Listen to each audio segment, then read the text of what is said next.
Did you know? The Japanese release of Spyro the Dragon was somewhat different to the Western game. For some reason, the game runs significantly slower than the American version, to the point that Spyro's charge is about as fast as his regular walking speed in international versions. A director's cut release gave Japanese players the option to restore the game to full speed, but this feature had to be unlocked by 100% completing the game. Another change to the Japanese version is that Spark, Spyro's dragonfly companion and health meter, doesn't change colour when Spyro takes damage, but glows less brightly with each hit. This is because the Japanese version was compatible with the Japan-exclusive Pocket Station, a small device that could link with compatible games to unlock features, similar to the Sega Dreamcast's VMU. Connecting a Pocket Station to a Japanese copy of Spyro makes 30 dragonfly eggs appear throughout the game. Collecting eggs and hatching them will unlock additional dragonflies for the player to equip, some of which actually let Spyro take more hits than with Sparks. This feature was also carried over into the Japanese version of Ripto's Rage. The third game in the series, however, Spyro Year of the Dragon, wouldn't see a release in Japan until the Spyro Reignited Trilogy. Spyro was influenced by Insomniac Games wanting a change from the dark themes of their debut game, Disruptor. Universal's Mark Cerny suggested Insomniac create a family-friendly title for the PlayStation, noting a gap in the console's lineup. Inspired by the movie Dragonheart, artist Craig Stitt brought up the idea of a game about dragons. At the same time, programmer Al Hastings was coding a PlayStation engine that could create large, seamless worlds. Having a cute dragon gliding and running across large distances combined all three ideas, and the concept for Spyro the Dragon was underway. Crash Bandicoot artist Charles Zembillas was contacted to design the hero and completed the design in a day and a half. The character was initially a full-grown dragon, but was made younger to appeal to all ages. This dragon was going to be called Pete, but Universal's lawyers believed any similarity to Disney's Pete's Dragon may lead to legal issues. Pete became Pyro, but this was deemed too mature and was ultimately changed to Spyro. Spyro was green at first, but he would blend into the mostly green backgrounds too much, so he was ultimately made purple to stand out from the ground that he walked on. Designer Kirsten Van Schreven is a self-described film nerd and was inspired by various movies while making the game. In particular, the Beastmaker's hub world was inspired by Kurtz's compound in Apocalypse Now, and Clifftown resembles Tatooine from Star Wars. Spyro's levels were designed for open exploration, however, as the PlayStation was incapable of rendering an entire detailed level, developers created two versions of each area, the normal version and a low detail version that used fewer resources. The low detail version was used for faraway terrain and objects, which were replaced by the high detailed version as the player got closer. This technique is common today, but it was very innovative at the time. Spyro's ability to glide created some difficulties for the team, as players could potentially glide across an entire level if they found a high enough place to jump from. So then the designers began deliberately creating levels with high peaks, expecting the player to climb them and spot far off secrets to glide to, and because of this, the gems' sparkles were also made visible from long distances.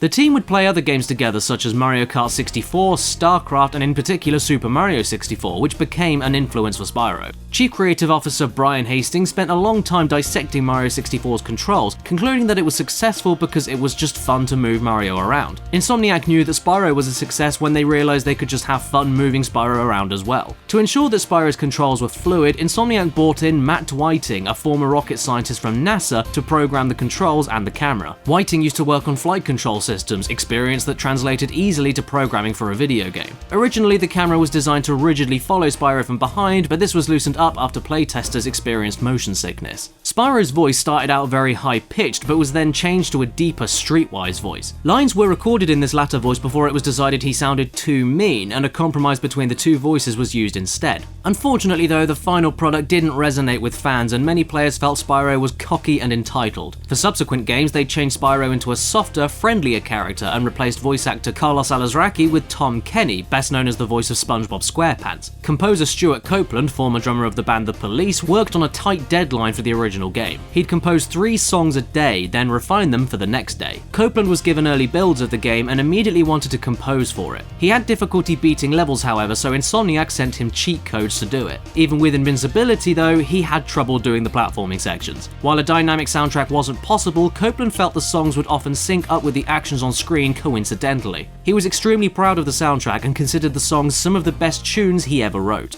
The song Rain appeared on his compilation album The Stuart Copeland Anthology, and the music for Wizard Peak was reused as the credits theme for The Amanda Show, which Copeland also composed for. Copeland would also play the game with his children, and his son went on to work at Insomniac.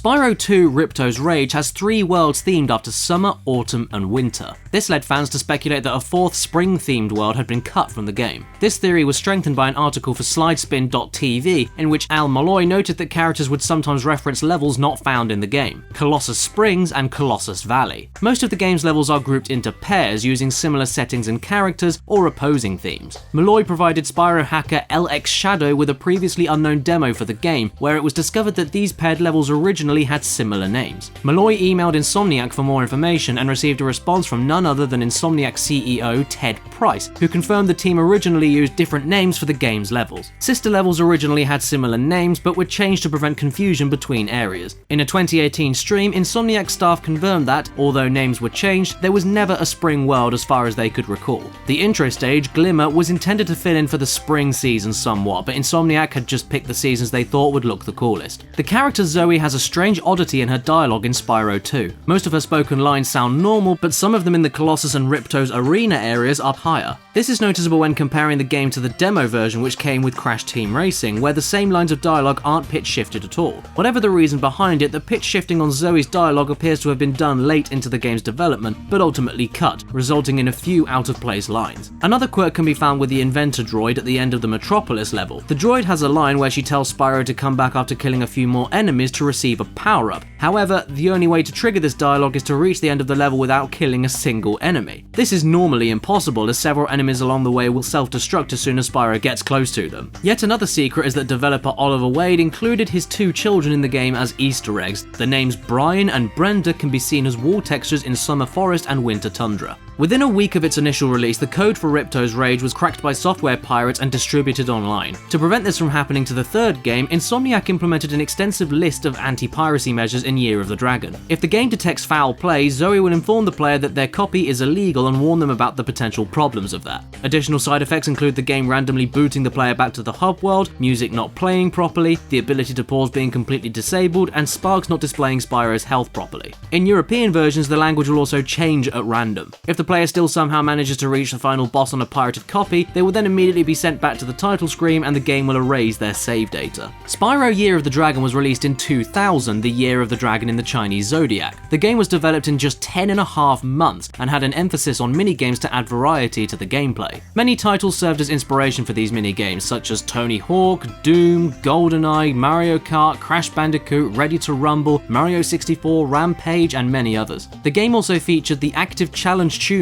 or ACT system, which dynamically alters the game's difficulty depending on the player's performance. This allowed the game to be accessible to newcomers while also challenging hardcore gamers. Year of the Dragon even shares hidden data with Spyro 1 and 2. Within all 3 games are quotes from notable writers such as William Shakespeare and Edgar Allan Poe, serving no other purpose than to pad out the game's files. At the end of the list is a line that reads, "I always get the Shemp." This is a reference to an in-joke among the developers of Insomniac, where getting the Shemp referred to being tasked with an unpleasant or difficult job. This joke was also the inspiration for the name of the boss, Dr. Shemp, in the original Spyro. Following the success of Crash Bandicoot Insane Trilogy, fans speculated that Activision would remaster Spyro as well, speculations that were confirmed with the announcement of Spyro Reignited Trilogy. One of Charles Zambilla's sketches from 2002 was actually used as reference for Reignited's front cover. Zambillas wasn't aware of the project and only found out about it when the trailer was released. Then, in an interview with Game Brain, he said the remastered version of Spyro was the most accurate representation of his vision for the hero. He also expressed frustration that his contribution towards the series went largely unnoticed and felt regret that Activision didn't contact him at any point, but he acknowledged that that was the nature of the industry. Tom Kenny re-recorded all of his lines for all 3 games in the trilogy, and Copeland provided a brand new soundtrack for the game. He was also consulted about the remastered dynamic soundtrack many times by musician Steven Vankov.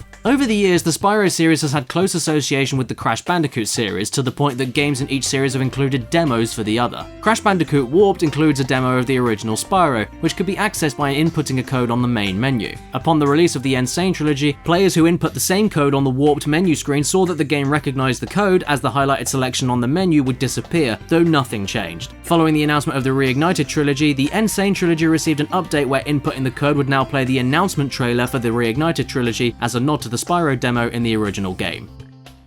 Did you also know that the developers of SpongeBob SquarePants Super Sponge drew lewd pictures of SpongeBob characters during production? Or that the game was heavily inspired by Yoshi's Island on the Super Nintendo? If you want some SpongeBob, click the annotation on screen to watch the Did You Know Gaming video on SpongeBob games. And if you like the sound of my voice, not that I do, I hate living with this voice, but if you liked it, then my videos are on the screen for you to have a look at right now. I'd really appreciate it if you did. Thank you so much for listening, everybody. Hopefully I didn't annoy you.